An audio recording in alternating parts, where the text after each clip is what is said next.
먼저 세례의 의미부터 살펴보아야 할 것 같은데, 세례의 의미는 크게 세 가지입니다. 첫 번째는 죄 사함을 의미합니다. 세례 의식에 중요한 역할을 하는 것이 바로 물인데, 물은 더러운 것을 씻어내는 역할을 하죠. 그래서 세례를 받을 때 우리는 겉사람이 씻김을 받고 속사람의 죄악도 깨끗함을 받게 됩니다.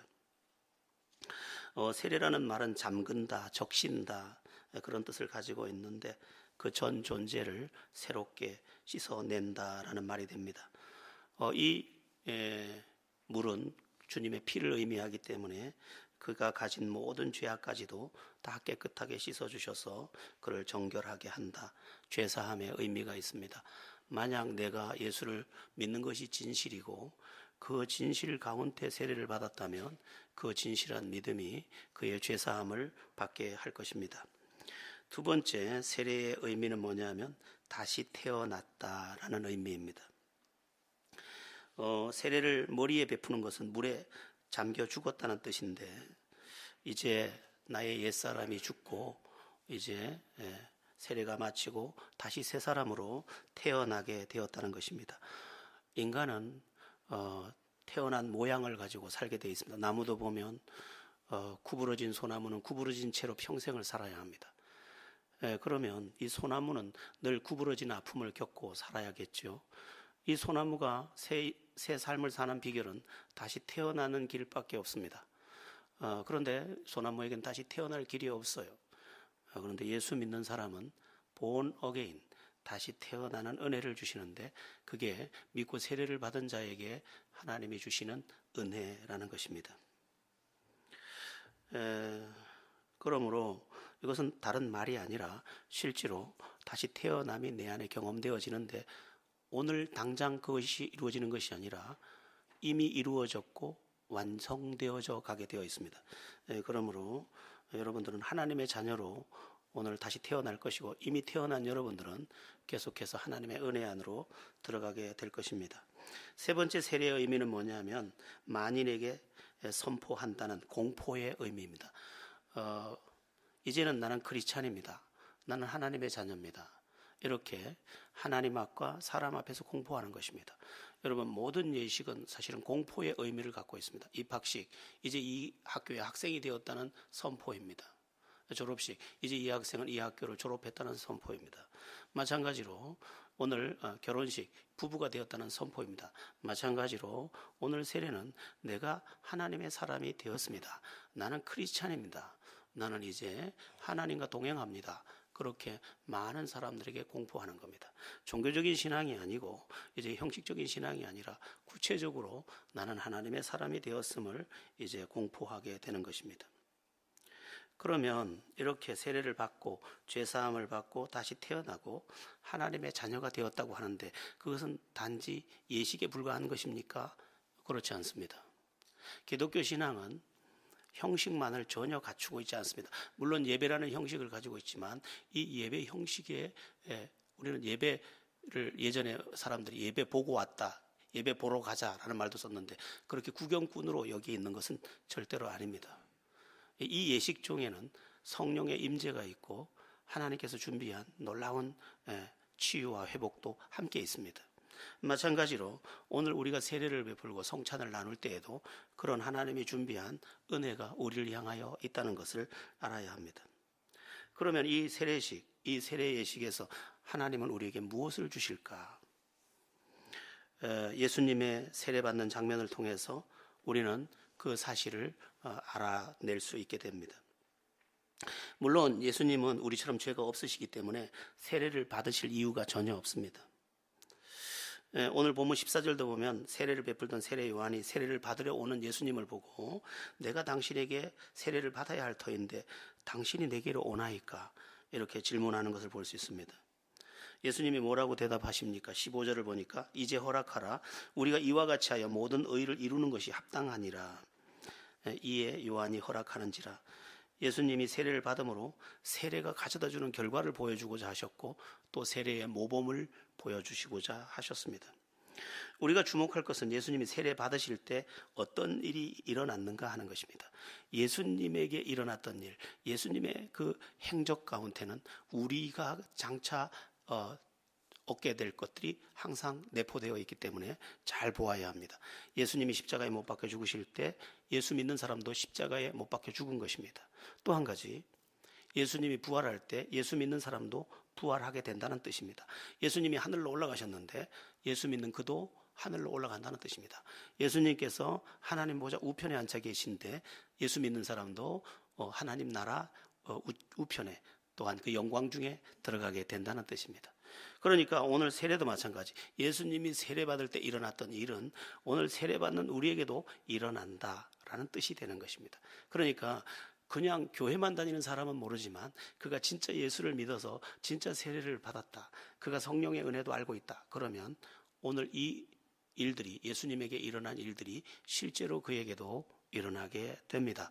그러므로 오늘 세례를 받는 사람들은 이것을 잘 들어야 하고, 이미 세례를 받아서 하나님 안에 있는 사람들도 세례가 주는 결과를 제대로 알고 있어야 합니다.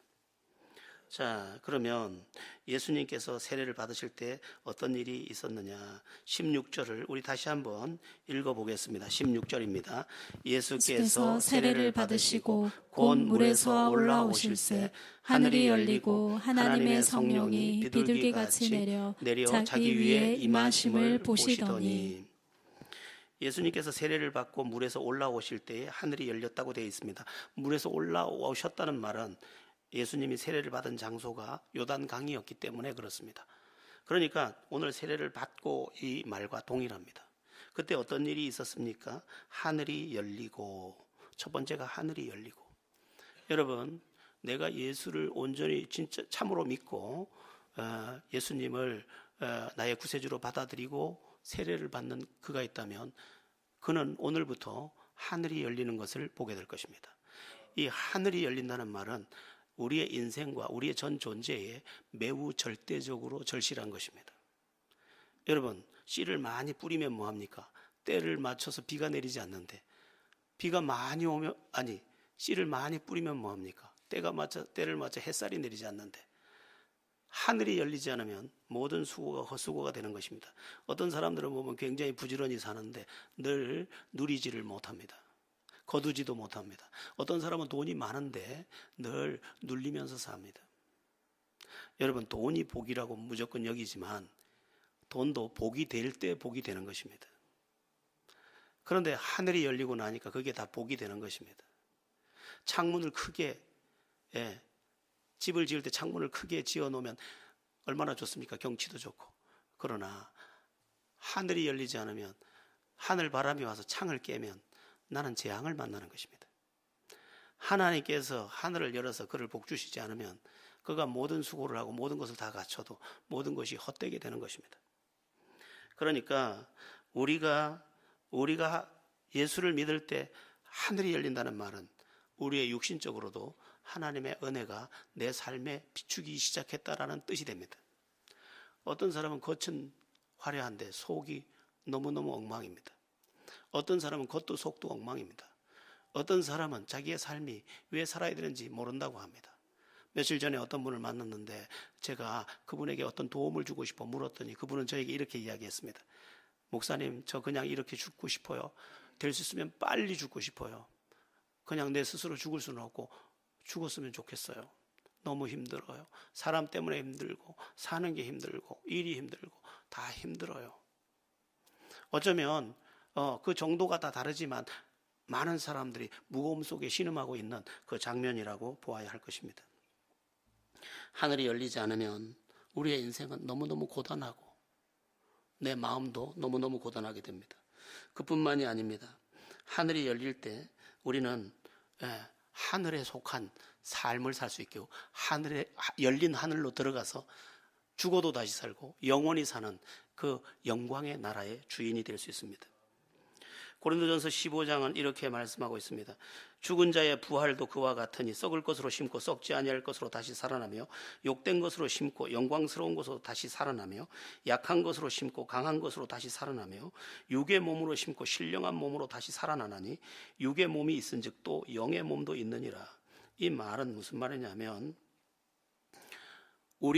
우리가 결국은 죽을 것인데 그때 하나님께서 우리의 몸을 신령한 몸으로 만들어서 그 안에서 영원히 살 수 있는 하늘 처소로 들어가게 한다는 것입니다. 그러니까 하늘을 열어놓으셨기 때문에 우리는 하늘의 주인공이 되는 것입니다. 여러분 중에 어떤 사람은 제 죽음에 대한 소식을 듣게 될 것입니다. 진학년 목사가 나이 몇 세로 죽었다. 그런 소식을 틀림없이 듣게 될 것입니다. 그러나 여러분 걱정하지 마세요. 그 시간 저는 이미 제가 예수 믿을 때 열린 그 하늘에 들어가서 영광의 자리에 있을 것입니다. 물론 살아야 한다는 그 생각은 본성이기 때문에 피하고 싶어 몸부림치지만 나는 틀림없이 그때 영광의 나라에 이미 내가 세례를 받을 때 열어주신 그 하늘을 통해서 신령한 몸을 입고 거기에 도착해 있을 것입니다. 여러분, 인간은 죽음으로 끝나지 않습니다. 한번 보세요. 여러분의 영혼은 어디에 있습니까? 머리부터 발끝까지 충만하게 영혼이 내 안에 있지만 우리는 영혼을 만질 수도 없고 영혼을 해칠 수도 없고 또한 우리의 영혼을 움직일 수도 없습니다. 그러면 이 영혼은 소멸되는 것입니까? 아니요. 영혼의 주인이신 하나님께서 하나님 주인 되신 하나님 안에서 그대로 존재합니다. 다만 영혼의 집으로 있던 육체가 이제 쇠락해서 영혼과 분리되지만 그 순간 하나님께서 죽음으로 끝내지 않고 그에게 신령한 몸을 다시 줘서 하늘에 속한 몸을 줘서 그 안에 우리의 영혼을 다시 충만케 해 신령한 세계, 열어놓은 세계로 들어가게 하시는 것입니다. 예수 믿는다는 것은 보통 얘기가 아닙니다. 하늘이 열린다는 거예요. 하늘이 열린다는 것은 땅의 문제가 해결되고 하늘의 문제가 해결된다는 것입니다. 여러분, 인생에 있어서 이런 이야기가 있습니다. 여행의 최종 목적지는 귀향이다. 여행의 최종 목적지는 귀향이다. 여러분, 유럽 여행을 하죠. 다음 목적지는 어디입니까? 동유럽이라고요? 동유럽 다음에는 러시아라고요? 러시아 다음에는요? 북경이라고요? 북경 다음에는요? 소주라고요? 소주 다음에는요? 다낭까지 가시겠습니까? 다낭 가시죠. 그러나 최종 목적지는 어디입니까? 집입니다. 결국은 집입니다. 아무리 멀리 가도 결국은 나는 어디를 향해서 가고 있느냐? 집을 향해서 가는 것입니다. 인간은 어디로 갈까요? 하나님께로부터 와서 하나님께로 가는 것입니다. 인간은 아무리 그가 성공을 가지고 더 높은 곳에 가도 결국은 어디로 가느냐? 그가 아무리 화려한 것을 보았다 해도 결국은 귀향을 해야 되는데 우리의 귀향, 본향은 하늘이기 때문에 하나님께로 돌아가게 되는데 그때 어떤 사람이 그 하늘 영광으로 들어가느냐? 믿고 세례를 받아서 하늘을 연 그 사람이 들어가는 것입니다. 예수 믿는 게 시시해 보이죠? 예수 믿는 것처럼 놀랍고 비밀한 것은 없습니다. 청년들 예수 믿었는데도 취직이 안 되는데 그까짓 이야기를 하고 있느냐? 취직은 지금 녹상공단에 가도 당장 할 수 있습니다. 그러나 하늘은 아무도 열 수 없습니다. 예수 믿는 그 사람만 하늘을 열고 내가 필요할 때 열린 하늘을 통해서 비가 필요하면 비가, 햇살이 필요하면 햇살이, 바람이 필요하면 바람, 그 모든 것이 내려서 내가 육에서도 승리하거니와 열린 하늘을 통해서 내가 죽어도 본향으로 들어갈 그 하늘을 내가 가지게 되는 것입니다. 그러면 하늘이 열리지 않은 사람은 어떡합니까? 이 땅에서도 자기 힘으로 살아야 되고 또한 마지막 숨이 넘어가는 그 시간에 그는 열리지 않은 하늘 때문에 지옥으로 들어가야 되는 것입니다. 예수 믿는 것처럼 놀랍고 큰 것이 없습니다. 우리 당장 돈 조금 벌었다 못 벌었다 이것도 중요하지만 그건 두 번째로 여기시고 하늘이 열렸다 잘 깨달으시기를 예수의 이름으로 축원합니다. 16절에서 우리가 또 주목할 것은 뭐냐? 16절 후반에 나오는데 하나님의 성령이 비둘기같이 내려 자기 위에 임하심을 보시더니 세례를 받은 예수님에게 성령이 비둘기같이 임했습니다. 여러분도 다 잘 아시겠지만 비둘기는 평화를 상징하고 이 성령은 우리의 모든 영역을 새롭게 하는 역할을 합니다. 여러분, 왜 아이들이 철이 안 나는지 압니까? 육체가 그들을 주장하기 때문에 그런 것입니다. 그런데 성령이 들어가서 그를 주장하기 시작하면 그의 눈이 바뀌고 그의 생각이 바뀌고 그의 의식이 바뀌고 그의 의지가 바뀌고 그의 깨우침이 다 바뀝니다. 철이 나면 엄마가 보이고 철이 나면 할머니가 보이고 철이 나면 내가 어떻게 살아야 되는지도 보이고 그런 것처럼 성령이 와서 그 사람을 다 바꿔줍니다. 그리고 심지어 뭘 보게 하느냐? 하나님이 살아계시다는 것도 알게 하고, 예수님이 구세주라는 것도 알게 하고, 또 내 마음에 문제가 있다는 것도 알게 하고, 저 사람도 다 귀한 사람이라는 것도 알게 하고, 이 성령이 와서 모든 것을 새롭게 고쳐줍니다. 성령은 나를 새롭게 개조해 줍니다. 그래서 나를 저기 가도 싫어하고 거기 가도 싫어하던 사람에서 저기 가도 영접하고 거기 가도 영접하고, 자기 인생에 대해서 부끄럽고 수치스럽던 인생들이 아름답고 귀한 인생으로, 오늘 저기에 노란 장미, 분홍 장미, 빨간 장미 있는데 저 세 가지 장미보다 더 찬란한 꽃의 인생이 될 줄로 믿습니다. 그러니까 오늘 믿고 세례를 받는 자에게 어떤 은혜가 임하느냐? 예수님을 보니까 성령이 비둘기같이 임했대. 제가 오늘 준비한 찬양이 내 영혼의 지극히 깊은 곳에서 맑은 가락이 울려나네. 내 안에 맑은 가락이 이제 나오기 시작하는 것이죠. 예수 믿는 일들은 단순히 교회를 나오란다, 설교를 지겹도록 들으란다, 기도도 지겹도록 하란다, 봉사하란다, 이런 이야기가 아니에요. 이거는 다 2차적인 이야기예요. 1차적인 이야기는 뭐냐? 믿고 세례를 받은 자에게 하나님께서 하늘을 열어주실 뿐만 아니라 그에게 필요한 가장 놀라운 은혜, 성령의 은혜를 주신다는 거예요. 성령의 은혜가 오고 나니까 깨달음이 다 달라져 버렸어요. 깨달음이 달라져서 나를 고치고 또한 관계를 새롭게 하고 모든 것을 바르게 대하다 보니 나의 인생이 아름다워졌고, 또 믿음 안에 있는 그 신령한 것들을 다 가지는 내가 돼 있는 거죠. 예수 믿는다는 것은 보통 이야기가 아니에요. 보통 이야기면 어떻게 우리가 조금 전에 불렀던 찬양처럼 십자가의 길, 순교자의 길, 그리고 내 생명 주님께 드리리, 이런 노래하면 안 되잖아요.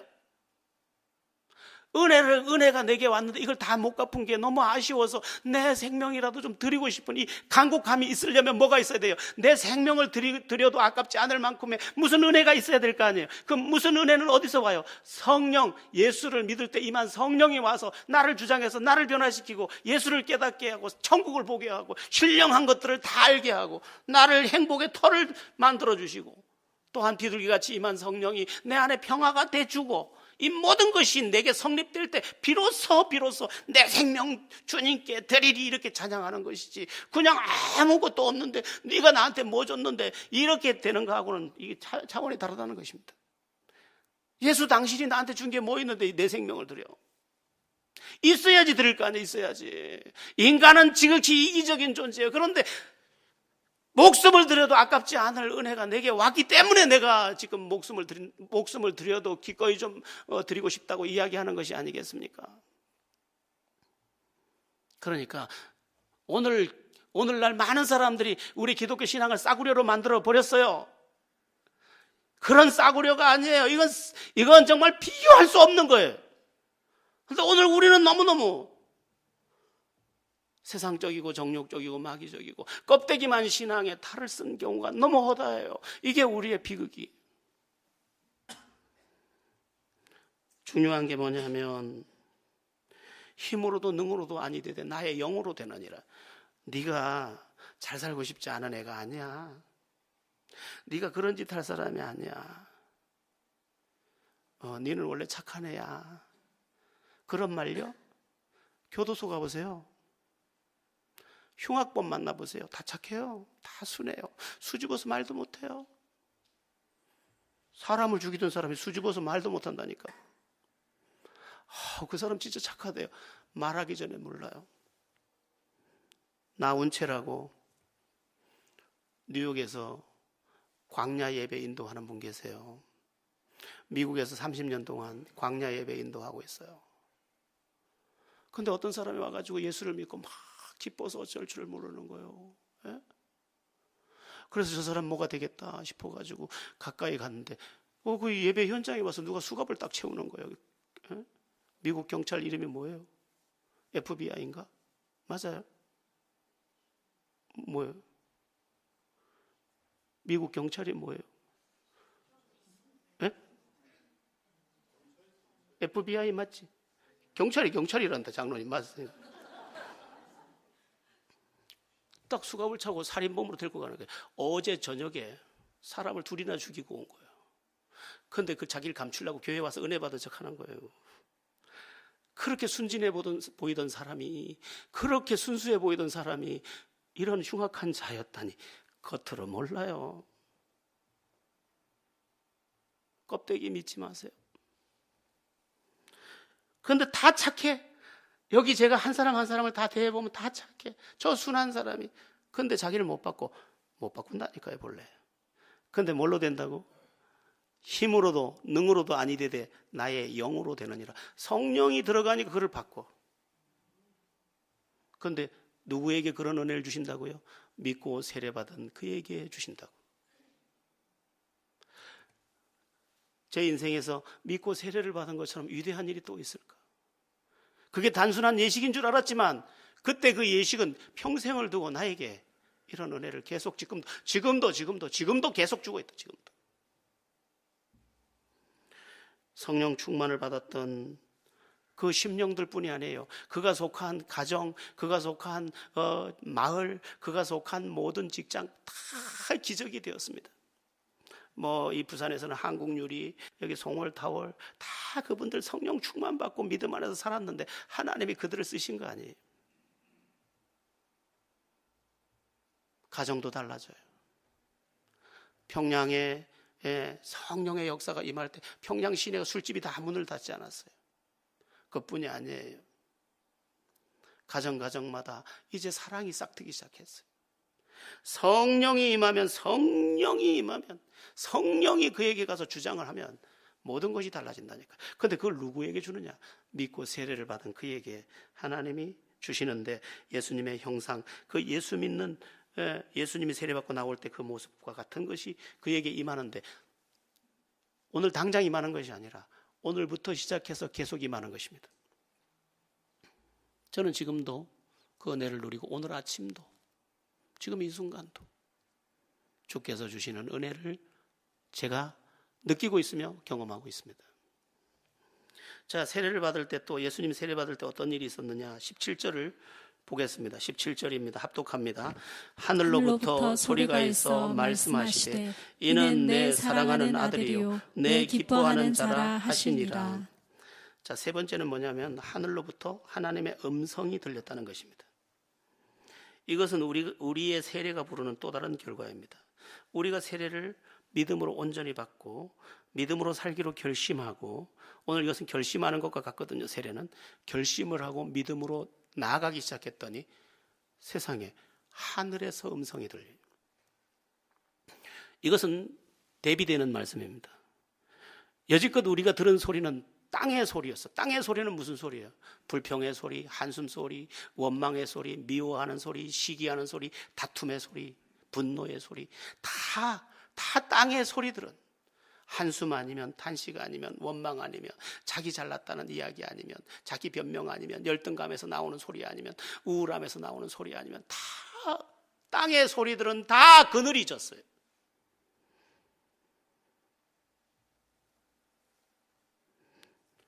그런데 성경은 뭐라고 말씀하느냐? 하나님의 음성에 대해서 말할 때 듣는 자는 살아나리라 했는데 그 생명의 말씀이 내게 들리기 시작하는 거죠.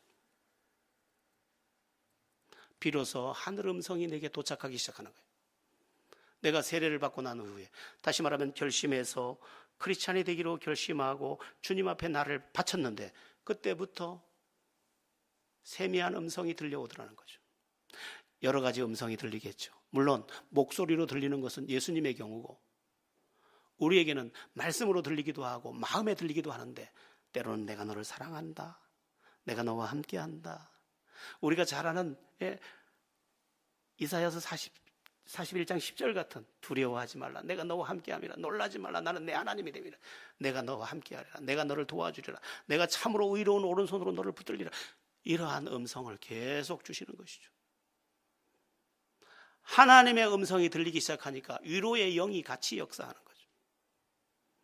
그리고 그 따사롭고 그 생명력 있는 말씀이 와서 나의 전 존재를 새롭게 살려내기 시작하는 것입니다.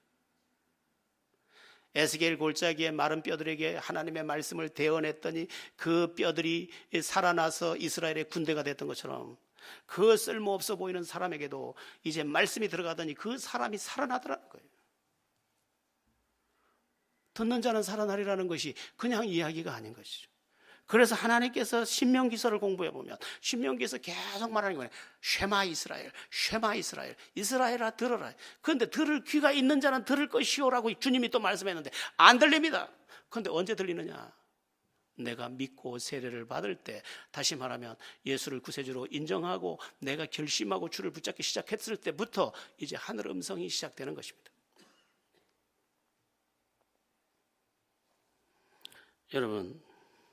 여러분은 세례를 받았습니까? 세례를 또 오늘 받아야 하죠. 자, 여러분, 이제 시작입니다. 그런데 이 세례는 결단의 의미가 굉장히 강합니다. 과거 중국 정부나 과거 러시아 정부에서 기독교를 박해할 때 세례를 받기 전에 사람은 박해하지 않습니다. 세례를 받은 때서부터 이 사람은 결심하고 예수 믿기로 정한 것으로 알고 그때부터 박해를 가합니다. 그래서 시베리아로 유배를 보내거나 그 집을 그 직장을 다 빼앗아 가거나 그 박해를 가합니다.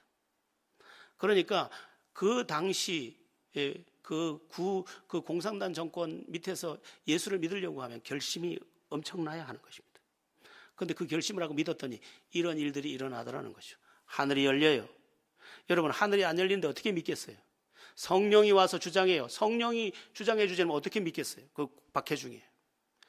지금 제가 주보에도 잠깐 써놨습니다만 지금 그 중동의 그 무서운 무슬림들, 예수 믿기만 하면 바로 갖다 죽이는 이 무슬림들, 이란에서 지금 500만 명 정도가 예수 믿을 것으로 보고되고 있습니다.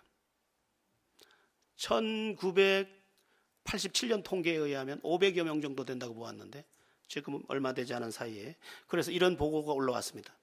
세계 기독교를 보았을 때 가장 빨리 성장하는 나라가 이란이라고 지금 보고가 있습니다. 하나님이 하시니까, 성령이 그들에게 강력하게 역사하니까 네 죽으려고 그래 하니까 죽이라는 거지. 왜냐하면 성령이 와서 확증을 주고 하늘이 열리는데 우리처럼 삐꿈이 열리는 게 확 열리는 것을 보니까 목숨이 안 보이고 하늘이 보이는 것이죠. 그냥 이야기가 아닌 것입니다. 여러분, 예수를 진짜 믿기로 결심하고 하나님의 사람으로 살기로 진짜 결심해서 오늘 세례를 받거나 이미 세례를 받은 사람도 다시 결심한다면 그의 삶에는 세 가지가 일어날 것입니다. 하늘이 열릴 겁니다. 성령이 임할 겁니다. 음성이 들리기 시작할 것입니다. 세미한 음성, 깨우침의 음성. 제가 조금 전에 제가 언젠가 죽을 것이라고 했는데 저는 그것을 망각하지 않습니다. 보고 삽니다. 왜냐하면 그 죽음이라는 것은 두려움이지만 나는 그 너머를 이미 보고 있기 때문에 꾹 참고 자고 깨면 서울역에 도착하는 열차처럼 내가 죽음이라는 잠을 잠깐 자고 났더니 새하늘과 새 땅에 도착할 것이니까. 여러분, 오늘 세례를 받는 이들을 축하해 주시고 축복해 주십시오. 그리고 이들이 그런 신앙을 가질 수 있도록 옆에서 간증해 주시고 도와주십시오. 그리고 이미 이전에 세례를 받았지만 아직도 주님을 의지하고 주님을 온전히 따르기로 결심하지 못한 분들은 온전히 의지하고 따르십시오. 하늘이 열릴 겁니다. 성령이 임할 겁니다. 또한 주의 음성이 들릴 것입니다. 그것이 여러분을 살릴 것입니다. 여러분, 우리가 지금 제자행전을 하면서 복음 전하고 있는데 그냥 하는 게 아닙니다. 이 일들이 우리 안에 있었기 때문에 이 일들을 가지고 그들에게 말하는 것입니다. 예수 믿으세요. 당신 인생 바뀝니다. 예수 믿으세요. 당신 다른 인생 됩니다. 이 이야기는 공허한 이야기가 아니라는 것입니다. 여러분들 안에 증거가 있고 그 증거를 가지고 그들에게도 말해줄 수 있는 축복의 하나님의 사람들 다 되시기를 예수의 이름으로 축원합니다. 기도드리겠습니다.